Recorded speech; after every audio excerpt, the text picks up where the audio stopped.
Lord be with you. and with your spirit. A reading from the Holy Gospel according to Matthew. Glory to you, O Lord.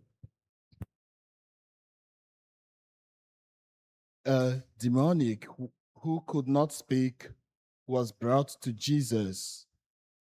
And when the demon was driven out, the mute man spoke. The crowds were amazed and said, "Nothing like this has ever been seen in Israel." But the Pharisees said, "He drives out demons by the prince of demons."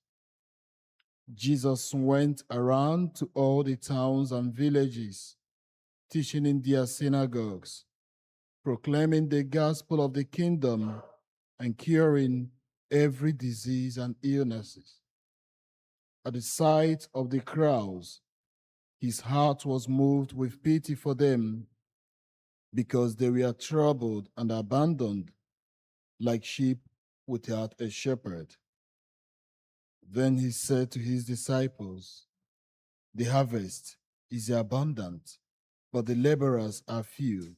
So ask the master of the harvest to send out laborers for his harvest." The Gospel of the Lord. Praise to you, Lord Jesus Christ. Please be seated.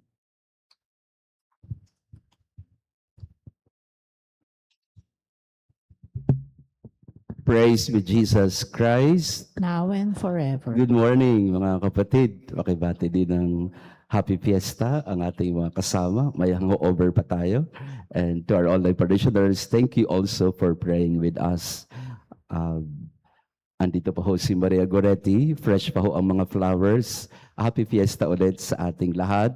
Nandito yung ating pahiyas, and we would like to thank Doc Eric Sarudo for helping us with our fiesta decorations, and also to everyone who has been part of our feast day of Santa Maria Goretti, all the sponsors and those who have really served and put in a lot of effort in making our fiesta wonderful and always memorable. So maraming salamat sa inyong lahat.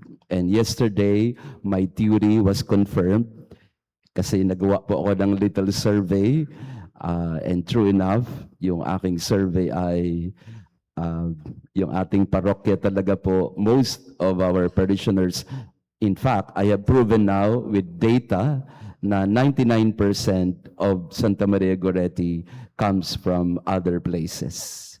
99%. Kasi sa lahat ng misa na pinagtanungan ko kung sino ang taga-barangay ng Santa Maria Goretti, yung 3 barangay, at yung hindi taga-3 barangay, 664, 672, 674, alam po ninyo yung average na nagtataas ng kamay na taga rito lang talaga, 11 out of hundreds.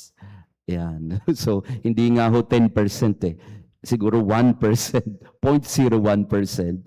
Kaya, we are very grateful to all of you. Again, endless gratitude to all of you who are here, part of our community. Although territorially or canonically, you are not really from the parish of Santa Maria Goretti, and yet you are part of this. And a lot of stories I have heard.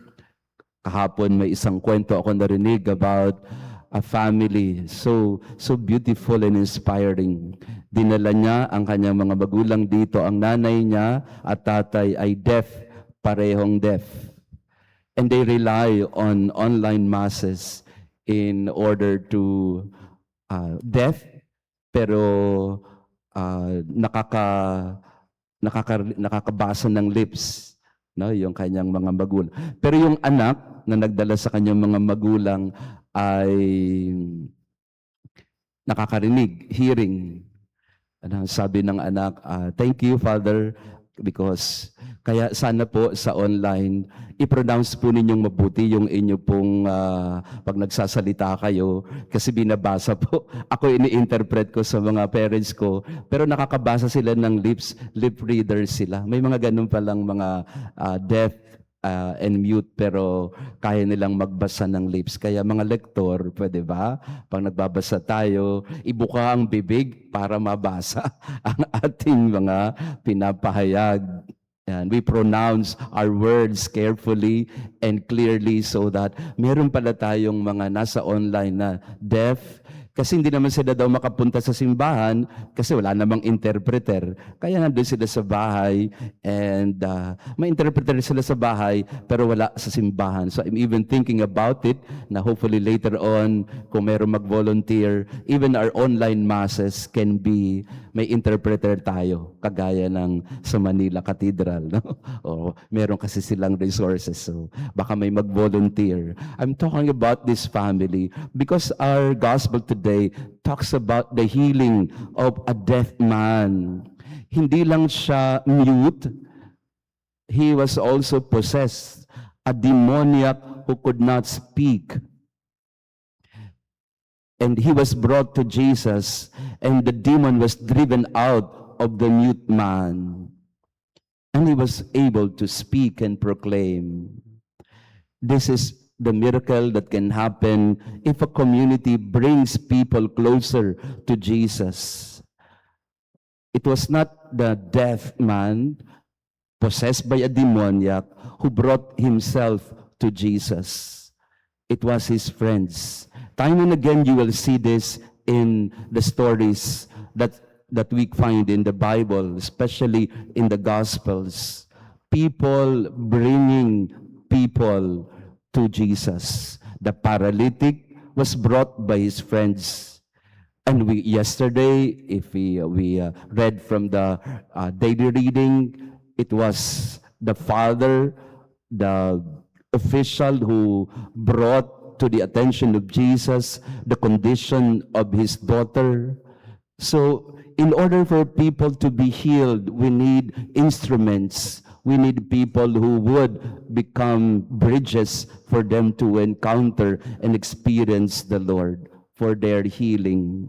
So what we do here in the parish is, in one way or another, we bridge people closer to Christ by our online masses and our prayers. So yesterday, I was inspired by this family na sa ating kaparaanan kahit maliit, yung mga deaf, mga hindi makarinig, at hindi rin makapagsalita except by way of sign language, they are able to communicate, and we are able to communicate to them. So this is our prayer for today.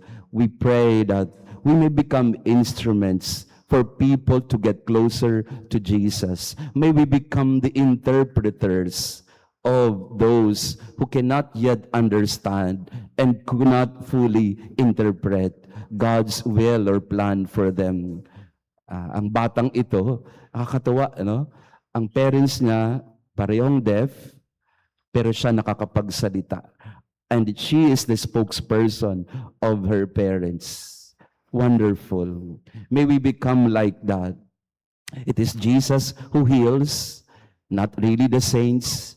It is Jesus who drives out demons. It is Jesus who shows mercy and forgiveness. It is Jesus who opens the eyes of the blind, who makes a paralytic walk. It is Jesus who expels demons.